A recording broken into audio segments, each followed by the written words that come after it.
Hello everyone, welcome to the YouTube channel of Teachment. मैं हूं सिमरन और आज आप सभी के लिए एक बहुत ही अच्छी वीडियो लेके आई हूं।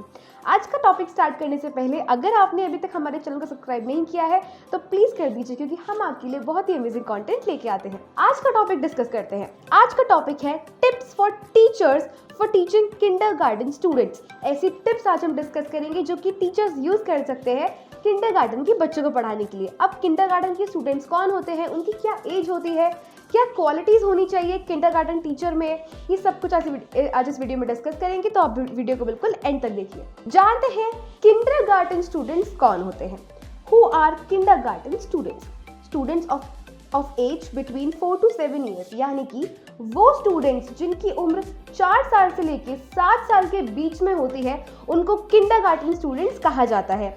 Very young, energetic, ready to learn, ये वो स्टूडेंट्स होते हैं जिनकी लर्निंग अभी स्टार्ट नहीं हुई होती, वो अपनी लर्निंग के इनिशियल स्टेज पे होते हैं। तो आप उनको जो सिखाएंगे, जिस तरीके से सिखाएंगे, वो उसी तरीके से सीखेंगे। जैसे कि एक क्ले होता है आप या पानी होता है, आप उसको जिस भी वेसल में डालेंगे वो वैसे ही मोल्ड हो जाता है। वैसे ही इस वाली एज के स्टूडेंट्स का माइंड होता है, उनका थॉट प्रोसेस होता है, उनका लर्निंग सिस्टम होता है।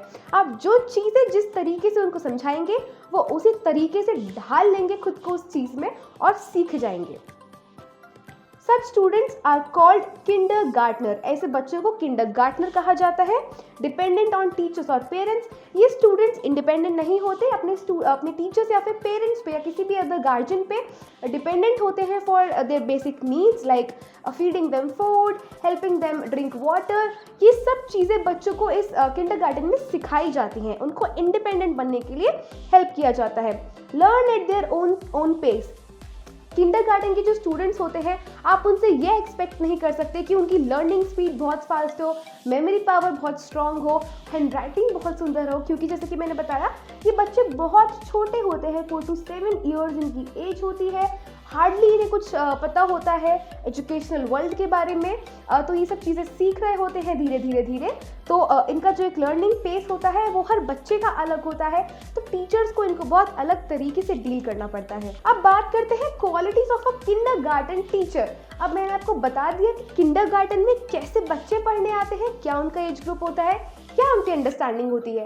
अब जानते हैं एक किंडरगार्टन टीचर यानी कि वो पर्सन या वो इंडिविजुअल जो कि इन बच्चों को पढ़ाएंगे, उनकी क्या क्वालिटीज होनी चाहिए, उनके क्या कैरेक्टरिस्टिक्स होनी चाहिए। Certification from a national organisation preferred. अगर टीचर्स के पास एक सर्टिफिकेट है फ्रॉम द नेशनल ऑर्गेनाइजेशन तो ये उनके लिए एक प्लस पॉइंट होगा, उनके लिए एक एडिशनल पॉइंट होगा, क्योंकि they will be recognised everywhere they go. Strong knowledge of educational techniques and methods for teaching young children. जैसे कि मैंने बताया ये बहुत छोटे बच्चे होते हैं। किंडरगार्टन में जो बच्चे पढ़ते हैं वो बहुत छोटे बच्चे होते हैं, तो उनको पढ़ाने के लिए उनके बेसिक्स बिल्कुल सही रहे, इसलिए टीचर्स को भी खुद को अपडेटेड रखना होता है। उनको नई नई टेक्निक्स और ट्रिक्स फॉलो करनी होती है बच्चों को पढ़ाने के लिए। Patient and supportive approach to the learning process. जैसे कि मैंने बोला ये बच्चे बहुत छोटे होते हैं और इनको कोई चीज़ समझाने में हो सकता है कभी एक से ज़्यादा बार टीचर्स को चीज़ें एक्सप्लेन करनी पड़े, अलग अलग तरीके यूज़ करने पड़े समझाने के, बार बार समझाना पड़े। उसके लिए टीचर्स को बहुत सपोर्टिव होने की ज़रूरत है, बहुत पेशेंट होने की ज़रूरत है। अगर स्टूडेंट्स एक चीज़ बार बार पूछ रहे हैं तो टीचर्स को उसमें अपना काम लूज नहीं करना है, काम रह के स्टूडेंट्स को हेल्प करनी है। एंथुजियास्टिक एंड एनकरेजिंग, ये टीचर्स जो होते हैं या होने चाहिए उनको एंथुजियास्टिक होने की बहुत ज़रूरत है, एनकरेजिंग होने की बहुत ज़रूरत है। एंथुजियास्टिक मैंने इसलिए बोला क्योंकि बहुत छोटे बच्चे होते हैं, उनके पास एक डिफरेंट लेवल ऑफ एनर्जी होती है जो कि शायद हम अडल्ट के पास नहीं होती, लेकिन उनकी एनर्जी को मैच करने के लिए हमें भी कहीं ना कहीं वो एनर्जी मेंटेन करनी होती है और हमें उनको एनकरेज करते रहना होता है टाइम टू टाइम। बच्चे कई बार बहुत छोटी छोटी चीज़ें करते हैं जिसमें वो अप्रिसिएशन एक्सपेक्ट करते हैं, जैसे कि एक लेटर लिखना सीखना। अगर कोई बच्चा ऐसे ना लिख के ऐसे लिख दे, this is not the correct way of writing it, this is the correct way of writing it. लेकिन अगर बच्चा ऐसे भी लिख रहा है तो भी टीचर को उसे अप्रिशिएट करना चाहिए ताकि वो एनकरेज फील करे और एक दिन ऐसा बनाए। Excellent verbal and written communication skills. Of course हर एक टीचर की कम्युनिकेशन स्किल्स तो अच्छी होनी ही चाहिए ताकि वो अपनी नॉलेज, अपनी स्ट्रेंथ्स डिलीवर सही तरीके से कर सके बच्चों के साथ। Ability to stand and move around for long hours at a time while teaching.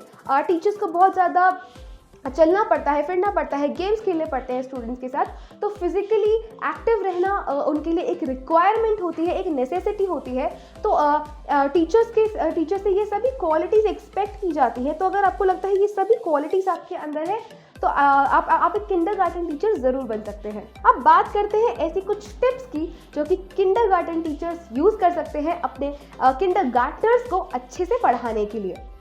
Read stories to them, children love stories. जी हाँ, बच्चों को कहानियाँ सुनना बहुत पसंद है। हमारे इंडिया में तो वैसे भी एक हिस्ट्री रही है दादी और नानी से कहानियाँ सुन के सोने की, तो बच्चों को बहुत पसंद होता है जब वो कहानी सुनते हैं और उसके थ्रू अगर उनकी लर्निंग हो जाए तो इसमें क्या ही बुराई है। तो अगर टीचर्स को कोई कॉन्सेप्ट समझाना है, जैसे कि वर्च्यूज सिखाने हैं लाइक ऑनेस्टी, पंक्चुअलिटी, डिसिप्लिन, तो अगर वो डायरेक्ट डेफिनेशन सुनाने की बजाय उनको कुछ कहानियाँ सुनाएंगी, कुछ एग्जाम्पल्स दे के कॉन्सेप्ट को समझाएंगी, तो आई थिंक स्टूडेंट्स को बेटर समझ में आएंगी चीज़ें। Encourage responsibility. जी हाँ, आपको स्टूडेंट्स को रिस्पॉन्सिबल बनना सिखाना है। तो जब भी स्टूडेंट्स बहुत छोटी छोटी अचीवमेंट्स करते हैं तो उन अचीवमेंट्स को आपको अप्रिशिएट करना चाहिए। जैसे कि आप बोल सकते हैं कि मैंने देखा आपने कैसे अपना बैग पैक किया, आपने अपना पेंसिल बॉक्स में अपनी पेंसिल खोने नहीं दी। ये बहुत छोटे बच्चे होते हैं तो इनके लिए यही सब चीज़ें बहुत मैटर करती हैं। वाटर बॉटल नहीं खोई, लंच बॉक्स नहीं खोया, this is how responsibility begins. Teach them with patience. बहुत पेशेंटली डील करना होता है इन स्टूडेंट्स को, क्योंकि ये बहुत छोटे हैं, इनकी समझ बहुत कम होती है, बहुत धीरे धीरे इन्हें चीज़ें और कॉन्सेप्ट समझ में आते हैं। तो पॉसिबिलिटी है कि आपको बार बार कोई चीज़ रिपीट करनी पड़े, बट उससे घबराइएगा नहीं, आपके स्टूडेंट्स की बहुत हेल्प होगी इस चीज़ से। Involve parents. जितना टाइम बच्चे अपने स्कूल में स्पेंड करते हैं उससे शायद कहीं ज़्यादा टाइम वो अपने पेरेंट्स के साथ स्पेंड करते हैं। तो अगर टीचर्स उनके पेरेंट्स को भी उनकी लर्निंग प्रोसेस का एक हिस्सा बनाए तो आई थिंक स्टूडेंट्स की लर्निंग बहुत इन्हांस हो जाएगी। जो चीज़ें आप अपने बच्चों को स्कूल में सिखा रहे हैं, अगर उन्हीं चीज़ों पे पेरेंट्स घर पे ट्रैक रख सके तो आई थिंक स्टूडेंट्स को चीज़ें लर्न करने में ज़्यादा टाइम नहीं लगेगा और उनकी लर्निंग एक्सेलरेट हो जाएगी। Plan fun activities. जी हाँ, बच्चों को खेलना कूदना बहुत पसंद है, तो ये last point practice game based learning यानी कि GBL, और ये सेकेंड लास्ट पॉइंट मैं कंबाइन कर देती हूँ। आप फन एक्टिविटीज़ अरेंज कीजिए, जैसे कि गेम्स, टूर्नामेंट्स या कुछ भी ऐसी फन चीज़ें आप लॉन्च कीजिए या इंट्रोड्यूस कीजिए अपने स्टूडेंट्स को, जिससे उन्हें चीज़ें समझने में ईजी हो, एक मज़ा भी आए उन्हें क्लासरूम अटेंड करने में, स्कूल जाने में, और वो रोज़ मोटिवेटेड फील करे स्कूल आने के लिए, क्योंकि छोटे बच्चों को कई बार रोते हुए देखा जाता है जब वो स्कूल आते हैं। बट अगर उनका स्कूल एक फ़न एरिया है जहाँ पे वो खेलते हैं, कूदते हैं, सीखते हैं, समझते हैं चीज़ें, तो आई थिंक उनको स्कूल आने में कोई प्रॉब्लम नहीं होगी। तो ये थी कुछ टिप्स जो कि आप यूज़ कर सकते हैं अपने किंडरगार्टनर्स को इफेक्टिवली पढ़ाने के लिए।